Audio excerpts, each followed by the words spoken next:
1871 সালে ব্রিটিশ গায়ানায় জন্ম প্রিন্স রেডিয়ানের। জন্ম থেকেই ছিল না 4টি অঙ্গ, না হাত, না পা। ডাক্তার বলেছিলেন এই শিশু বাঁচবে না, কিন্তু তিনি বাঁচলেন। শুধু বাঁচলেনই না, 63 বছর জীবন জুড়ে জয় করলেন লাখো লাখো হৃদয়। 1889 সালে বিখ্যাত শোম্যান P.T. বার্নাম তাকে আমেরিকায় নিয়ে যান। সবার সামনে তিনি পরিচিত হন দ্য লিভিং টর্চ নামে।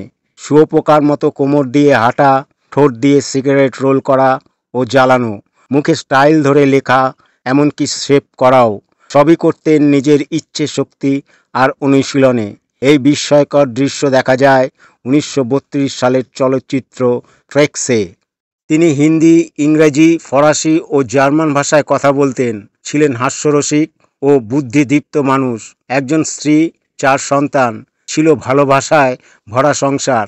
শেষ পারফরমেন্সের পরেই 1934 সালে মঞ্চের আলোতেই চলে গেলেন একজন বীর, একজন জীবন্ত অনুপ্রেরণা। তিনি প্রমাণ করে দিয়ে গেলেন আসল শক্তি শরীরে নয়, আত্মায়।